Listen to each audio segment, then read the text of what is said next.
Pada pagi ini kita akan membahas mengenai optimasi. Dalam matematika optimasi atau biasanya lebih umum dikatakan sebagai masalah optimasi merupakan masalah yang dipecahkan dengan mencari nilai terbesar atau terkecil.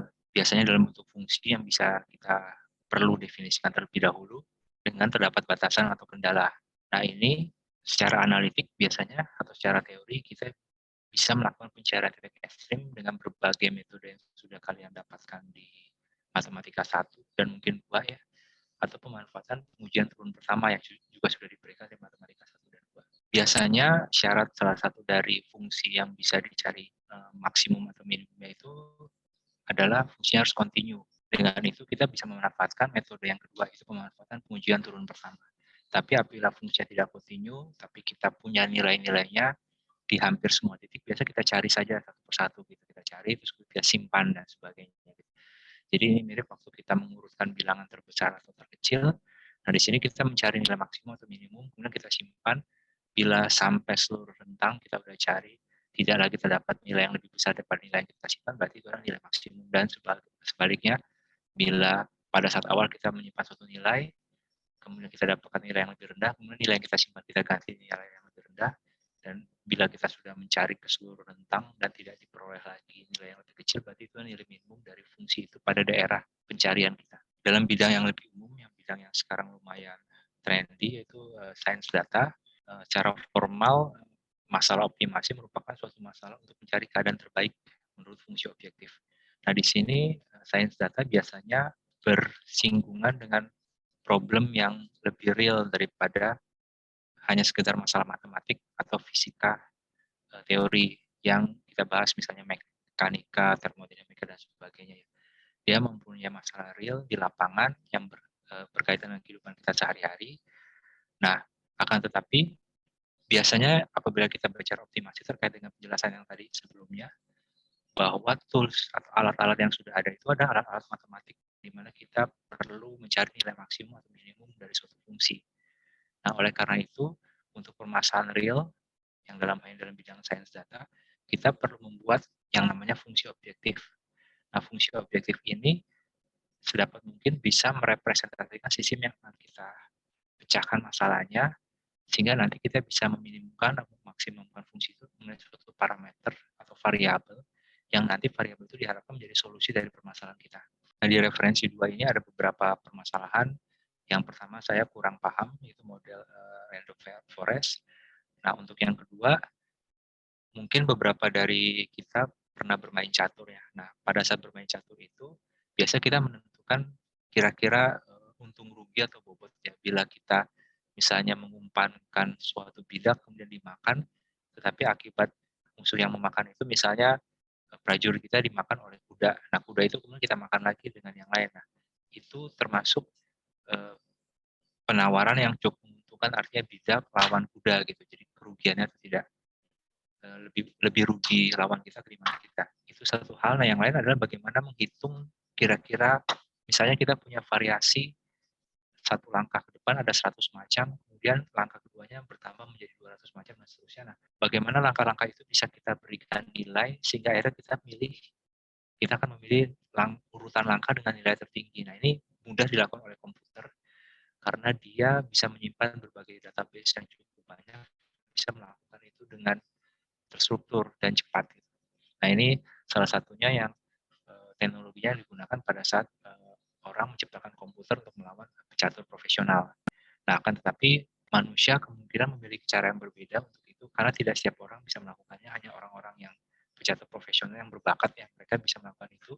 Sementara penjelasannya sendiri kadang-kadang tidak cukup komputasional sehingga bisa kita tiru ke dalam program. Nah, kalau program biasanya dia mencari dari basis data yang dia peroleh, kemudian memberikan nilai dan pilih yang maksimum. Atau bisa juga mencari urutan langkah-langkah, kemudian memilih tingkat kerugian yang minimum bila posisi kita sudah tidak bagus ya.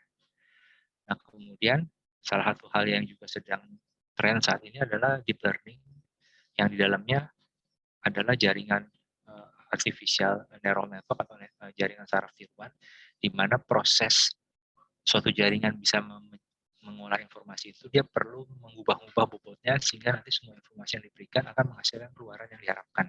Nah, pada saat ini terdapat beberapa algoritma pembelajaran untuk mengubah Nah, ini juga merupakan suatu proses optimasi. Jadi solusi yang kita inginkan adalah kumpulan daripada nilai bobot-bobot tersebut sehingga jaringan ini dapat bekerja dengan baik. Nah, kemudian yang terakhir adalah penempatan urutan stasiun pada peta misalnya. Jadi pada saat kita mau merancang awal bagaimana penempatan stasiun-stasiun, sebagai contoh yang sedang berjalan saat ini penempatan stasiun kereta cepat Jakarta-Bandung ya.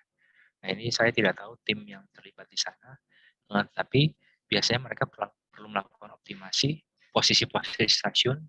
Satu misalnya ada kendala di mana jumlah penumpangnya bisa diangkut cukup banyak.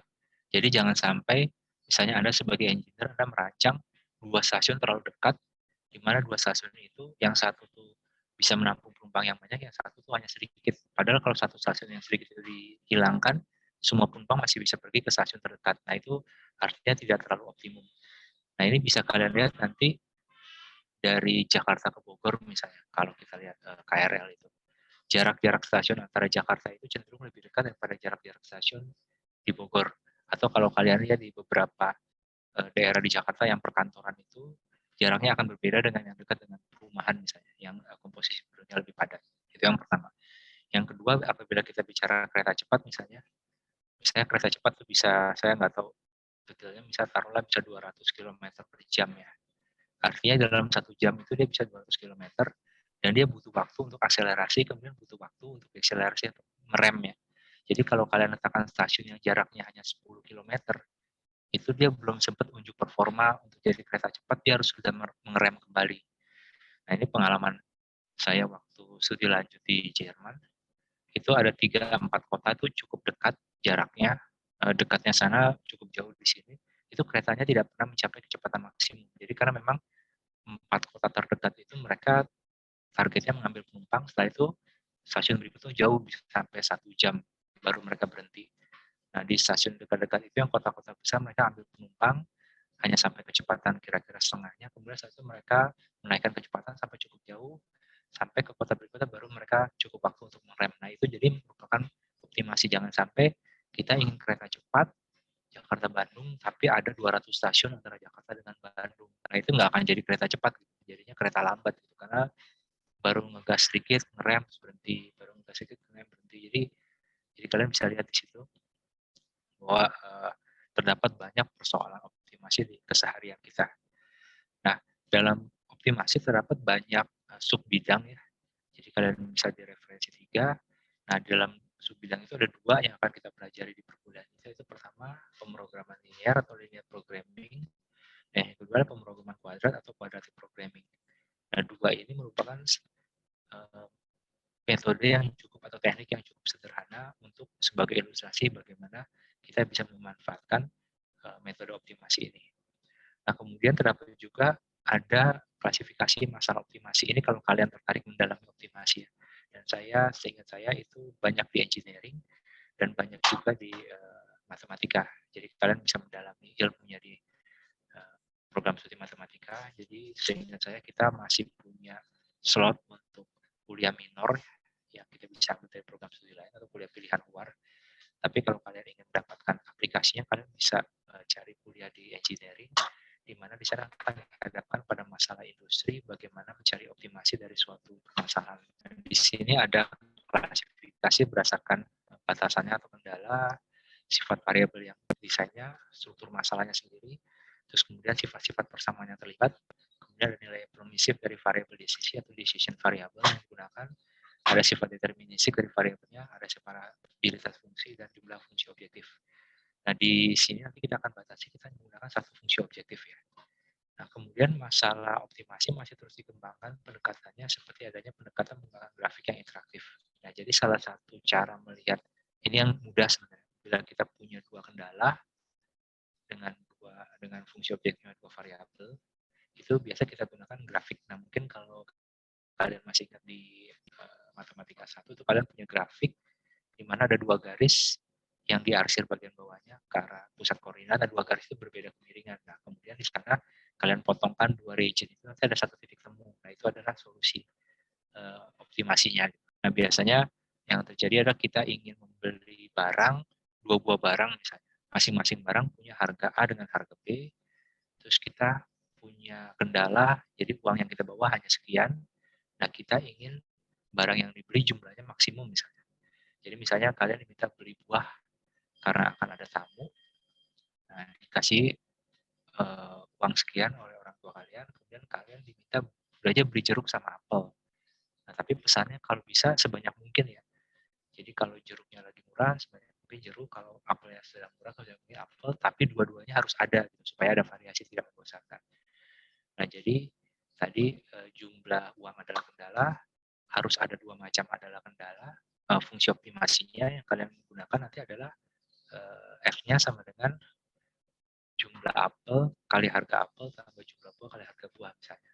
Nah, kira-kira salah satu ilustrasinya seperti itu. Kemudian kita masuk ke istilah. Nah, di sini cukup menarik pada saat saya mencoba membuat bahan pembelajaran ini. Ada 3 istilah yang diterjemahkan dalam bahasa Inggris. Jadi istilah dalam bahasa Inggrisnya hanya satu, yaitu optimization.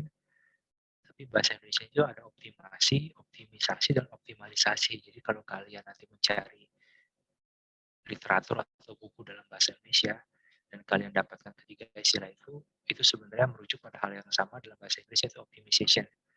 Nah, di sini saya memilih untuk menggunakan yang pertama, optimasi, karena paling singkat.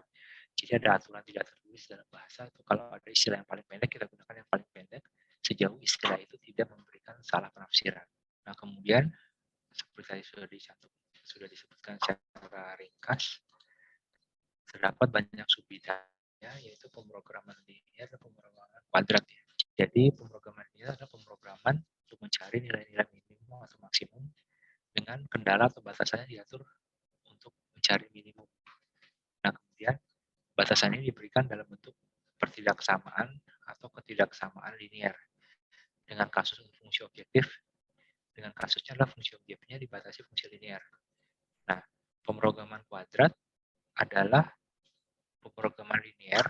Jadi syaratnya tadi sama, ketidaksamaannya, kendala dan sebagainya bersifat fungsi linear, tetapi fungsi objektifnya boleh bersifat kuadrat. Jadi bedanya pemrograman linear dan kuadrat adalah dua hal itu.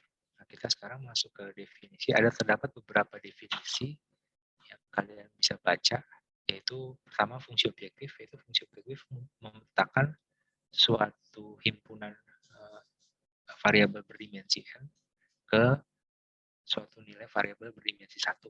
Nah, fungsi ini hanya untuk bilangan real, jadi lambangnya bilangan real dari pada suatu himpunan alternatif. Jadi maksudnya himpunan alternatif adalah himpunan dari solusi-solusi yang jadi kita punya himpunan, dan kita berharap solusi kita adalah himpunan tersebut. Jadi ini definisi yang rada ketat dari matematika.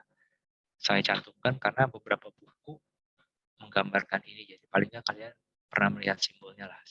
Rekan-rekan dari matematika biasanya pertama-tama memeriksa dulu. Kita punya masalah, kita ingin cari solusi. Apakah kita yakin solusi yang kita cari itu ada dalam daerah yang kita cari gitu. Jadi jangan sampai, contoh sederhananya, kalian ketinggalan buku catatan. Kalian tidak ingat, tapi kemungkinan besar ada di kampus. Nah, kalian mencari solusi dari wilayah itu. Jadi carinya di kampus, jangan carinya di misalnya di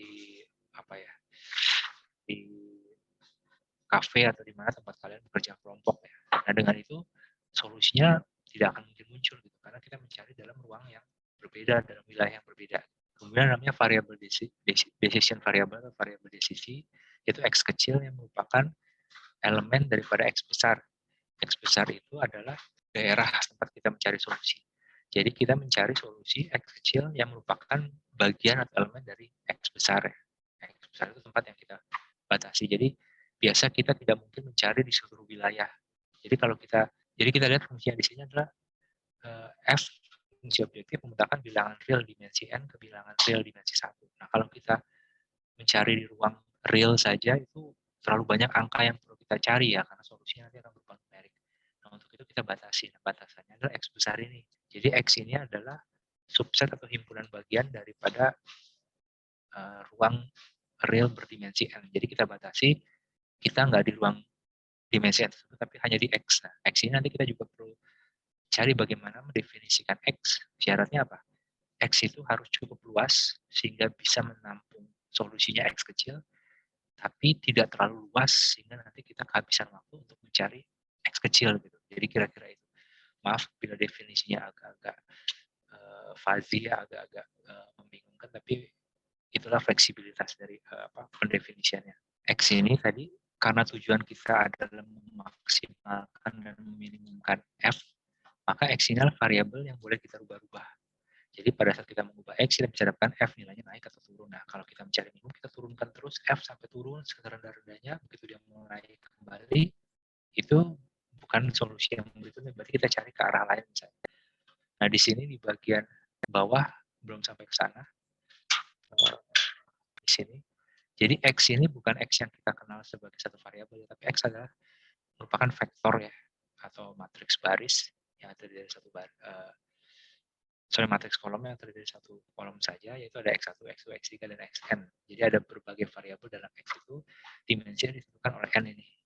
Dan nilainya kita batasi hanya real. Ya.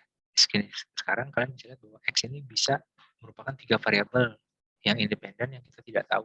Dia berada dalam ruang X besar, berarti ruangnya juga ruang 3 dimensi. Kita ingin mendapatkan komposisi dari X1, X2, X3, di mana memberikan nilai maksimum atau minimum dari F. X1 kita rubah, naikkan, X2 kita turunkan, dan sebagainya. Jadi paling sederhana misalnya kita punya X1 dulu. X1 kita rubah-rubah nilainya sampai suatu saat dapat F nilainya paling rendah dengan X2, X3 konstan. Nah, begitu X1 kita tambah nilainya, nilai F naik, berarti kita berhenti sampai situ, kita pindah ke X2, kita variasi X2, sampai nilainya minimum, begitu dapat minimum, nilainya mulai naik lagi, kita berhenti, kita sekarang pindah ke X3 dan lakukan. Nah, itu yang paling sederhana, artinya bisa kita melakukan optimasi variabelnya saling bebas gitu. Nah, itu contoh yang paling sederhana. Yang tidak sederhana lah pada saat kita mengubah satunya, yang satunya juga ikut berubah, artinya saling berkaitan. Nah, itu contoh yang lain ya. Tadi di sini X besar adalah himpunan keseluruhan bagi alternatif. Jadi kita batasi solusi kita hanya ada di dalam X, di mana di dalam X ini variabel desisi fungsi objektifnya dapat dioptimumkan. Kadang juga wilayah ini disebut wilayah batas. Kalau nanti kita bicara, saya tidak tahu apa yang dilakukan oleh kolega di matematik, tapi kalau kita bicara komputasi, kita perlu batasan, kita mencari di daerah mana. Jadi kalau kalian menggunakan, contohnya kalian melakukan pencarian menggunakan mesin pencari, misalnya Google ya, itu kalian kan sudah berikan batasan, misalnya kalian mencari hanya dalam bahasa Inggris, kalian mencari hanya dalam bahasa Indonesia dan sebagainya, itu kita namanya wilayah visible region atau wilayah visible, itu kalian batasi, terus kemudian kalian cari. Nah, kalau kalian tidak batasi, hasilnya akan lebih banyak. Dan padahal kita tidak mengharapkan solusi pencarian dalam bahasa Indonesia, kita mengharapkannya dalam bahasa Inggris, berarti kita batasi pencarian kita hanya dalam satu bahasa. Nah, kebetulan untuk Google, kalau biasa kita mencari dalam satu bahasa, dia cenderung membuat itu jadi pilihan yang default ya. Nah, kemudian dari semua variabel desisi yang ada yang nama variabel yang merupakan solusi optimal. Di sini artinya nilai-nilai X1, X2, X3 dan seterusnya yang tertentu yang juga merupakan bagian dari X ya. Karena X bagian dari X besar elemen, maka X bintang juga bagian dari X besar, di mana bila kita masukkan nilai X bintang ini ke dalam fungsi ini, dia akan lebih besar sama dengan Fx kalau kita mencari optimumnya, atau dia akan lebih kecil sama dengan Fx kalau kita mencari minimumnya. Ada penggunaan tidak sama linear yang dalam hal ini adalah kendala. Jadi kita gunakan kendala, kita bisa masukkan suatu batasan tertentu. Jadi bisa seperti ini, suatu kendala A bentuknya sama dengan X ya, merupakan suatu vektor ya, atau matriks kolom ya, hanya terdiri dari satu kolom yang bisa dikalikan dengan X. Untuk bisa dikalikan, maka kita perlu melakukan transpose ya. Itu A transpose kali X itu kurang dari sama dengan B, atau A transpose kali X lebih besar sama dengan B. Dengan A tadi merupakan matriks atau vektor dengan dimensi n yang semuanya nilainya real. Dengan B adalah suatu nilai skalar atau satu nilai dari merupakan bilangan real juga. Nah, kemudian ada yang namanya fungsi linear. Nah, fungsi linear ini yang kita maksud terkait dengan ini sebenarnya, pemrograman linear. Jadi kemudian di bawahnya ada fungsi kuadrat. Jadi fungsi linear ini akan menjadi fungsi objektif untuk pemrograman linear. Fungsi kuadrat ini akan menjadi fungsi objektif untuk pemrograman kuadrat. Nah, untuk fungsi linear bentuknya adalah misalnya fx sama dengan A transpose kali X yang secara teknisnya adalah perkalian dari A1, X1, A2, X2 sampai AN, XN. Karena A-nya adalah A1, A2 sampai AN, sementara X-nya adalah X1, X2, ini yang bawah ya. X-nya adalah X1, X2, X3 sampai XN. Jadi supaya A sama X dapat dikalikan, maka A-nya harus ditranspos ya. Jadi bentuknya adalah seperti ini. Nah, kemudian X-nya tidak perlu ditranspos. Nah, bentuknya adalah matriks kolom. Jadi nanti hasil perkalian dari A transpos dengan X akan menghasilkan suatu skalar ya. Jadi kalau kalian masih ingat perkalian titik dari dua buah dua buah vektor, ini adalah dot produknya, produk skalarnya. Gitu. Kira-kira demikian. Maaf, yang ini adalah produk skalar. Jadi F X ini ya, yang semula variabel masukannya adalah X yang merupakan bagian dari himpunan bilangan real n dimensi menjadi himpunan bilangan real saja satu dimensi. Karena kita lihat di sini jadi hanya satu nilai ya. A1, X1 tambah A2, X2 tambah sampai AN X ini satu nilai. Sementara si A-nya sendiri mempunyai nilai berdimensi N, X-nya juga berdimensi N. Tapi begitu kita masukkan X-nya ke dalam F, kita akan peroleh nilainya, nilai fungsinya adalah satu dimensi saja. Nah, kemudian fungsi kuadrat juga memetakan variabel pada dimensi n bilangan real dalam bentuk seperti ini. Jadi bentuknya sama seperti fungsi linear. Jadi suku pertamanya ini AT kali X, di sini QT kali X. QT sama AT itu nilainya bentuknya sama misalnya. Ini karena saya kutip dari sumber yang berbeda, jadi gunakan lambda yang berbeda. Kalau ditambah setengah X transpose kali Q kali X. Nah, kalian lihat di sini, Q ini adalah matriks yang dimensinya matriks persegi. Nah, dia matriks persegi ini bisa dikalikan dengan X asal kolom dan barisnya sama dengan X. Nah, di sini adalah juga kolom dan barisnya sama dengan XT. Salah satu kolom dan barisnya dengan demikian, maka XT perlu ditranspos agar nanti XT, X transpos kali X nanti hasilnya akan jadi satu nilai juga. Nah, angka setengah ini ada beberapa buku tidak menggunakan angka setengah, ada yang menggunakan angka setengah. Tujuannya pada saat ini nanti diturunkan, bila kita menggunakan pengujian dengan menggunakan turunan, ini kan X-nya jadi kuadratnya diturunkan, jadi ada angka 2, duanya ini akan saling menjadi angka 1 dengan dikalikan dengan angka setengah ini. Ya, terima kasih atas perhatiannya untuk materi kali ini, yaitu optimasi.